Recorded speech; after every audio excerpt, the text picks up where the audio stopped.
आज हम यौगिक की अम्लता एवं क्षारीयता का निर्धारण पीएच मान के अनुसार इस टॉपिक का अध्ययन करेंगे। किसी यौगिक की अम्लता एवं क्षारीयता का निर्धारण उसके पीएच मान के अनुसार कैसे करते हैं, इसके बारे में हम विस्तार से अध्ययन करेंगे। यहाँ पे सबसे पहले हमने ये जानेंगे कि किसी यौगिक का पीएच मान होता क्या है।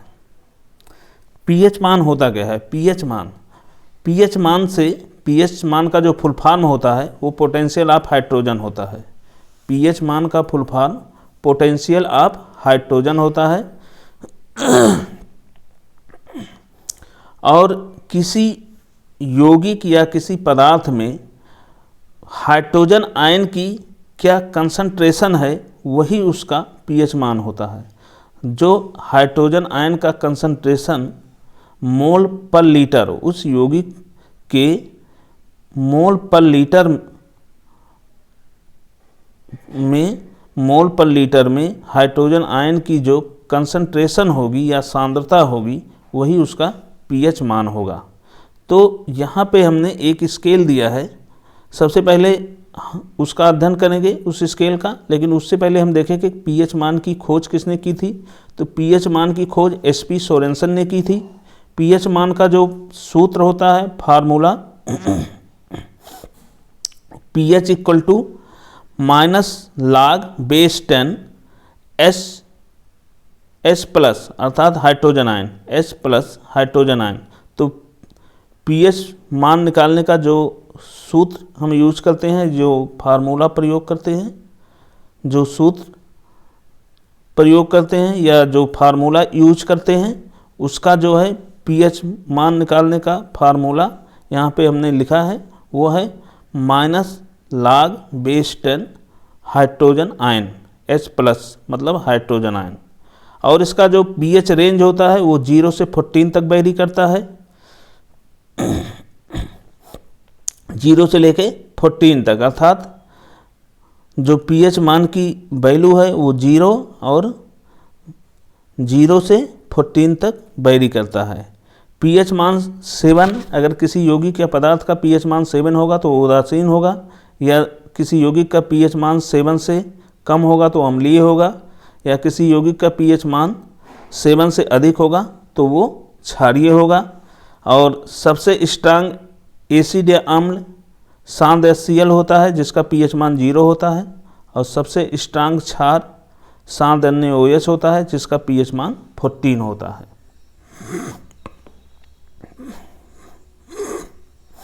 तो यहाँ पे हम एक इमेज देखते हैं जहाँ पे पीएच स्केल के बारे में बताया गया है। सबसे ऊपर लिखा है कंसंट्रेशन इन मोल पर लीटर, और यहाँ पे एक स्केल बना है। स्केल में लिखा है ऊपर की तरफ इंक्रीजिंग एसिडिटी और नीचे की तरफ इंक्रीजिंग बेसिसिटी, अर्थात अम्लता के गुण का बढ़ना, और नीचे की तरफ क्षारीयता का गुण बढ़ रहा है। ऊपर की तरफ अम्लता का गुण, अगर ऊपर की तरफ हम जाएंगे तो अम्लता का गुण बढ़ेगा, और नीचे की तरफ जाएंगे तो क्षारीयता का गुण बढ़ेगा, और बीच में है तो मिडिल में न्यूट्रल होगा। तो यहाँ पे कंसंट्रेशन इन मोल पर लीटर लिखा है। कंसंट्रेशन मोल पर लीटर, एक तरफ हाइड्रोजन आयन लिखा है, दूसरी तरफ हाइड्रोक्साइड आयन लिखा है। हाइड्रोजन आयन का जो कंसंट्रेशन है वो 10 की पावर में दिया है, 10 की पावर 0 से लेके 10 की पावर -14। पहला जो है 10 की पावर 0 है हाइड्रोजन आयन का कंसंट्रेशन, और लास्ट जो है 10 की पावर -14, अर्थात 10 की पावर 0, 10 की पावर -1, 10 की पावर -2, 10 की पावर -3, 10 की पावर -4 और -5, 10 की पावर -5, 10 की पावर -6, ऐसे 10 की पावर -7 और फिर 10 की पावर -14 तक ऐसे दिया है। और यहाँ इस साइड में जो लेफ्ट साइड है, राइट साइड में हाइड्रोजन आयन कंसंट्रेशन, स्केल के राइट साइड में हाइड्रोजन आयन कंसंट्रेशन दिया है, और लेफ्ट साइड में हाइड्रोक्साइड आयन कंसंट्रेशन दिया है। तो इसका अब यहाँ पे हम देखेंगे कि ये 10 पावर -14 से शुरू हो रहा है हाइड्रोक्साइड आयन, और ये 10 पावर हाइड्रोजन आयन का कंसंट्रेशन 10⁻0 से शुरू हो रहा है। तो अगर हम दोनों के पावर ऐड करें 10⁻0 और 10⁻14, तो इन दोनों की वैल्यू अगर ऐड करें तो 14 ही होगा। तो यहाँ पे हम देखेंगे कि दोनों की वैल्यू को ऐड करते हैं तो उसकी जो एडिशन या योग आता है या सम आता है वो 14 ही आता है। जैसे यहाँ पे अगर हाइड्रोजन आयन की जो कंसंट्रेशन है वो 10⁻0 है, तो हाइड्रोक्साइड आयन का कंसंट्रेशन मोल पर लीटर 10⁻14 है। इसी प्रकार हम यहाँ पे देखेंगे उसके नीचे हाइड्रोजन आयन की कंसंट्रेशन 10⁻1 मोल पर लीटर है, तो हाइड्रोक्साइड आयन कंसंट्रेशन 10⁻13 मोल पर लीटर। इसी प्रकार फिर हम अगला देखेंगे 10⁻2, ये हमारा लीमन जूस का है। तो यहाँ पे हम ये भी देखते चलेंगे कौन किसका है। जैसे 10⁻0 हाइड्रोजन आयन कंसंट्रेशन और 10⁻14 हाइड्रोक्साइड आयन कंसंट्रेशन, और 10⁻0 अर्थात इसका जो pH मान 0 होगा वो pH मान हाइड्रोक्लोरिक अम्ल HCl का होता है। इसी प्रकार हम देखेंगे 10⁻1 हाइड्रोजन आयन कंसंट्रेशन है और मोल पर लीटर, और 10⁻13 ये जो है हाइड्रोक्साइड आयन कंसंट्रेशन है मोल पर लीटर। अगर इन दोनों वैल्यू को ऐड करेंगे तो वो 14 के इक्वल होगा, और यहाँ पे इसका जो pH मान होगा अर्थात पोटेंशियल ऑफ हाइड्रोजन जो होगा वो 1 होगा। ये स्टमच एसिड अर्थात जठर रस, या हम कह सकते हैं जो हमारा गैस्ट्रिक जूस होता है उसका pH मान 1 होता है। तो ये उसका pH मान यहाँ पे प्रदर्शित कर रहा है। फिर नेक्स्ट देखेंगे 10⁻2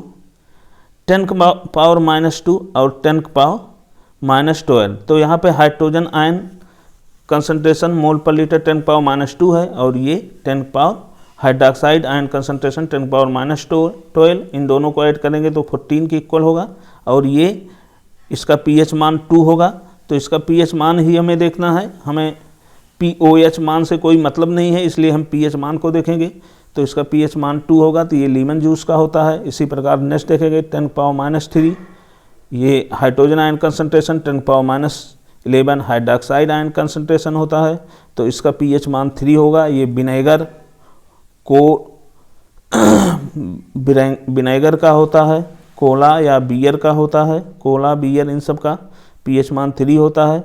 इसी प्रकार हम देखेंगे नेक्स्ट 10⁻4 हाइड्रोजन आयन कंसंट्रेशन है, और 10⁻10 ये हाइड्रोक्साइड आयन कंसंट्रेशन है। तो इसका जो pH मान होगा, जो हाइड्रोजन आयन कंसंट्रेशन है 10⁻4, उसकी जो पावर है वही उसका pH मान होगा। तो इसका pH मान 4 होगा।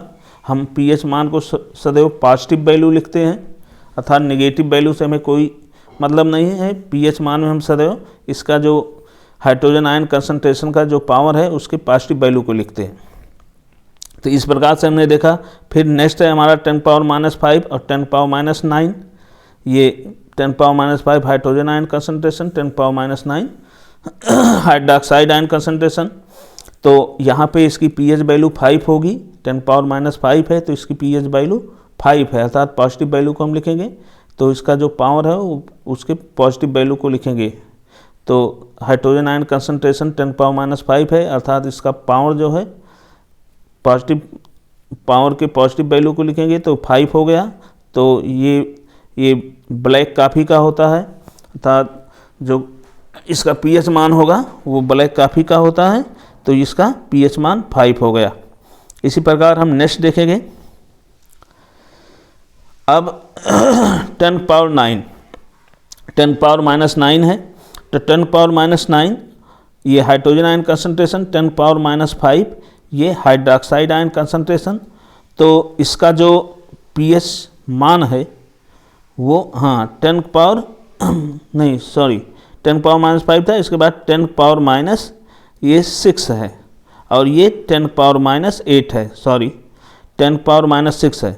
तो 10⁻6 ये हाइड्रोजन आयन कंसंट्रेशन मोल पर लीटर, और 10⁻⁸ ये हाइड्रोक्साइड आयन कंसंट्रेशन पर लीटर है। तो 10⁻⁸ और 10⁻⁶ ये हाइड्रोक्साइड आयन का है, 10⁻⁶ ये हाइड्रोजन आयन का कंसंट्रेशन है। तो हाइड्रोजन आयन का कंसंट्रेशन 10⁻⁶ है, इसलिए इसकी पीएच वैल्यू 6 हो गई, और 6 पीएच वैल्यू यूरिन की होती है। तो यूरिन का जो पीएच मान होता है वो 6 होता है, और उसी के बीच में सलाइवा का पीएच मान 6.5 होता है। इसी प्रकार नेक्स्ट देखेंगे हम 10⁻⁷। अब दोनों का हाइड्रोजन आयन कंसंट्रेशन और हाइड्रोक्साइड आयन कंसंट्रेशन यहाँ दोनों इक्वल हो रहे हैं। मोल पर लीटर हाइड्रोजन आयन कंसंट्रेशन और हाइड्रोक्साइड आयन कंसंट्रेशन यहाँ पे इक्वल हो रहे हैं, 10⁻⁷, अर्थात यहाँ पे न्यूट्रल हो जाएगा। ये लिखा है बीच में न्यूट्रल। तो न्यूट्रल अर्थात कोई भी यौगिक अगर उसके हाइड्रोजन आयन कंसंट्रेशन और हाइड्रोक्साइड आयन कंसंट्रेशन दोनों सेम हैं तो वो न्यूट्रल होता है, अर्थात उदासीन होता है। अर्थात यहाँ पे इसका पीएच मान 7 होता है, और पीएच मान 7 होगा, तो यहाँ पे पीएच मान 7 होगा हाइड्रोजन आयन कंसंट्रेशन। तो ये तो ये पीएच मान डिस्टिल वाटर का होता है और ब्लड का 7.4 होता है। तो देखिए यहाँ पे डिस्टिल वाटर और नमक दोनों का पीएच मान 7 होता है, अर्थात ये उदासीन का गुण प्रदर्शित करते हैं, और ब्लड का जो पीएच मान होता है वो 7.4 होता है। फिर नेक्स्ट देखेंगे हम 10⁻⁸ ये हाइड्रोजन आयन कंसंट्रेशन है, और 10⁻⁶ ये जो है हाइड्रोक्साइड आयन कंसंट्रेशन। तो यहाँ पे जो हमारा पीएच वैल्यू होगा वो हाइड्रोजन आयन कंसंट्रेशन के पावर को लेंगे। तो 10⁻⁸ हाइड्रोजन आयन कंसंट्रेशन है, तो इसका जो पीएच मान 8 होगा, ये सी वाटर का होता है। इसी प्रकार हम 10⁻⁻⁹ 10⁻⁹ एक मिनट, तो 10⁻8 हो गया। अब यहाँ पे 10⁻⁹ और 10⁻⁵ लेंगे, तो यहाँ पे हाइड्रोजन आयन कंसंट्रेशन 10⁻⁹ है, और जो हमारा हाइड्रोक्साइड आयन कंसंट्रेशन 10⁻⁵ है, और ये इसका जो पीएच मान होगा 10⁻⁻, चूँकि हाइड्रोजन आयन का कंसंट्रेशन 10⁻⁹ है, इसलिए इसका पीएच मान 9 होगा, और ये पीएच मान 9 होता किसका है, बेकिंग सोडा का। इसी प्रकार हम नेक्स्ट देखेंगे 10⁻⁻⁰ ये है हाइड्रोजन आयन कंसंट्रेशन, और 10⁻⁻⁴ ये है हाइड्रोक्साइड आयन कंसंट्रेशन। तो 10⁻⁻⁰ और ये हाइड्रोजन आयन कंसंट्रेशन, 10⁻⁻⁴ ये हाइड्रोक्साइड आयन कंसंट्रेशन। इन दोनों को अगर हम ऐड करेंगे तो 14 के इक्वल होगा। तो यहाँ पे हम हाइड्रोजन आयन कंसंट्रेशन को लिखेंगे 10⁻⁻⁰, तो इसका जो पीएच मान होगा 10 होगा। ये जो है साल्ट जनरल साल्ट का होता है, lake general salt, great salt lake अर्थात ग्रेट साल्ट लेक, अर्थात जो झील का लौड़िए वो जो लौड़िए जल होता है उसका वो होता है। तो यहाँ पे ग्रेट साल्ट लेक का जो पीएच मान 10 होता है। इसी प्रकार हम नेक्स्ट देखें, ग्रेट साल्ट लेक का जो पीएच मान है वो 10 है। फिर यहाँ पे हम नेक्स्ट देखेंगे, नेक्स्ट है हमारा 10⁻11 हाइड्रोजन आयन कंसंट्रेशन 10⁻11 है, और हाइड्रोक्साइड आयन कंसंट्रेशन 10⁻³ है। तो इसका जो पीएच मान होगा वो हम हाइड्रोजन आयन कंसंट्रेशन के पावर को कंसीडर करेंगे, तो इसका पीएच मान 11 होगा। ये 11 पीएच मान होता है घरेलू अमोनिया का, हाउस होल्ड अमोनिया या घरेलू अमोनिया। इसी प्रकार हम नेक्स्ट देखेंगे हाइड्रोजन आयन कंसंट्रेशन 10⁻12 और हाइड्रोक्साइड आयन कंसंट्रेशन 10⁻²। तो यहाँ पे जो पीएच मान होगा वो हाइड्रोजन आयन कंसंट्रेशन के अनुसार लिखेंगे, चूँकि 10⁻12 है, 10⁻12 ये हाइड्रोजन आयन कंसंट्रेशन है। और ये इसमें जो यौगिक होगा वो सोडा एस का जो pH मान 12 होता है, तो इसका हाइड्रोजन आयन कंसंट्रेशन 10⁻12 है और इसका जो pH मान होगा वो 12 होगा, ये सोडा एस। इसमें जो यौगिक या जो पदार्थ होगा वो सोडा एस है, उसका pH मान 12 होगा। इसी प्रकार नेक्स्ट देखेंगे 10⁻13, ये हाइड्रोजन आयन कंसंट्रेशन है और 10⁻1 ये हाइड्रोक्साइड आयन कंसंट्रेशन है। इन दोनों को अगर हम सम करते हैं तो 14 आता है। तो यहाँ पे हाइड्रोजन आयन कंसंट्रेशन मोल पर लीटर, अर्थात इसमें जो मोल पर लीटर हाइड्रोजन आयन कंसंट्रेशन है वो 10⁻13 है, इसका pH मान 13 होगा और ये हो ओवन क्लीनर का होता है। इसी प्रकार लास्ट है 10⁻14 और ये 10⁻0। यहाँ पे हाइड्रोजन आयन कंसंट्रेशन 10⁻14 है और यहाँ पे 10⁻0 ये है हाइड्रोक्साइड आयन कंसंट्रेशन, अर्थात यहाँ पे हाइड्रोक्साइड आयन का कंसंट्रेशन सबसे अधिक है और हाइड्रोजन आयन का कंसंट्रेशन सबसे कम है। तो इसका जो पावर है इसके कंसंट्रेशन का, तो वो यहाँ पे हाइड्रोजन आयन कंसंट्रेशन का जो पावर है वो -14 है, अर्थात इसका pH मान 14 होगा। तो यहाँ पे इसका pH मान 14 हुआ और ये pH मान होता किसका है, सोडियम हाइड्रोक्साइड, अर्थात सोडियम हाइड्रोक्साइड का pH मान 14 होता है। ये सबसे स्ट्रांग क्षार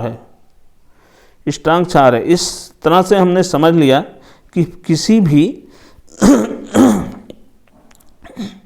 पदार्थ का pH मान कैसे निकालते हैं या उसका कैसे pH मान हम लिखा जाता है, उसको हमने अध्ययन कर लिया। अब यहाँ पे कुछ पदार्थों के pH मान का हम देखेंगे, कुछ यौगिकों पदार्थों या यौगिकों के pH मान को हम देखेंगे। यहाँ पे हमने एक टेबल बनाया है, क्रम संख्या पदार्थ का नाम यौगिक pH मान। तो क्रम संख्या 1 है आंसू 7.4, फिर क्रम संख्या 2 है नमक 7.0, नमक का pH मान 7.0। इस प्रकार से हम क्रम संख्या दिए हैं, फिर पदार्थ है यौगिक का नाम और उसका pH मान। तो हम एक एक करके देखते जाते हैं। आंसू का pH मान 7.4, नमक का pH मान 7.0, लार का pH मान 6 से 8 तक वेरी करता है, दूध का pH मान 6.4, रक्त का pH मान 7.4 होता है, रक्त या ब्लड का pH मान 7.4 होता है। यहाँ पे एक ध्यान देने योग्य बात यह है कि अगर इसके रक्त के pH मान में 0.2 का डिफरेंस आ जाता है तो उसमें व्यक्ति के मृत्यु होने की संभावना बढ़ जाती है, अर्थात व्यक्ति की मृत्यु हो सकती है। इसलिए इसके pH मान बहुत मायने रखते हैं, pH मान हमारे लाइफ में बहुत मायने रखता है। मानव मूत्र का pH मान 6 होता है, जल का pH मान 7 होता है, सिरका का pH मान, सिरका या विनेगर का pH मान 3, शराब का pH मान 2.8, नींबू का pH मान 2.4, समुद्री जल का pH मान 8.4, हाइड्रोक्लोरिक अम्ल का pH मान 0, शांत सल्फ्यूरिक अम्ल का pH मान 1.0, सेब एवं सोडा का pH मान 3.0, अचार का pH मान 3.5 से 3.9, टमाटर का pH मान 4.5, एसिड या वर्षा का pH मान 5, मक्खन का pH मान 6 एसिड वर्षा का pH मान 5 होता है, एसिड वर्षा का pH मान 5 होता है, मक्खन का pH मान 6.1 से 6.4 होता है, टमाटर के रस का pH मान 4.1 होता है, टमाटर के रस का pH मान 4.1, गैस्ट्रिक जूस का pH मान 1 से 1.5 तक वेरी करता है, सामान्य वर्षा का pH मान 5.6 से 6 तक वेरी करता है, छोटी आंत का pH मान 7.4 होता है, सामान्य वर्षा 5.6 से 6 तक वेरी करता है, छोटी आंत का pH मान 7.4 होता है, मैग्नीशिया दूध का pH मान 10.5 होता है, और कैल्शियम हाइड्रोक्साइड का पीएच मान 12.4 होता है, बेकिंग सोडा का पीएच मान 8.5 होता है, पनीर का पीएच मान 5.9 होता है, मछली का पीएच मान 6.6 से 6.8 वेरी करता है, केले का पीएच मान केला का पीएच मान 4.5 से 5.2 होता है।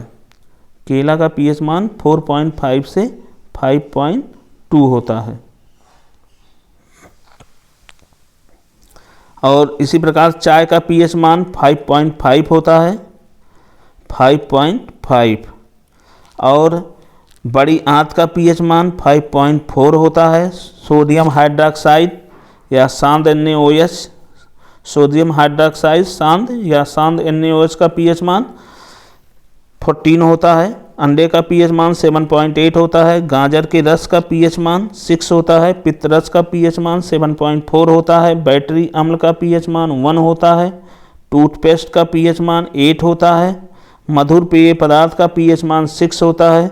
ब्लैक कॉफ़ी का पीएच मान 4.5 से 5.5 होता है। बियर का पीएच मान 4.5 होता है। शैम्पू का पीएच मान 7.7 से 10 तक वेरी करता है। इस प्रकार से एक बार हम और रिवाइज कर लेते हैं।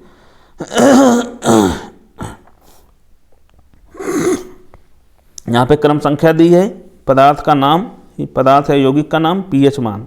अब इसको हम रिवाइज कर लेते हैं।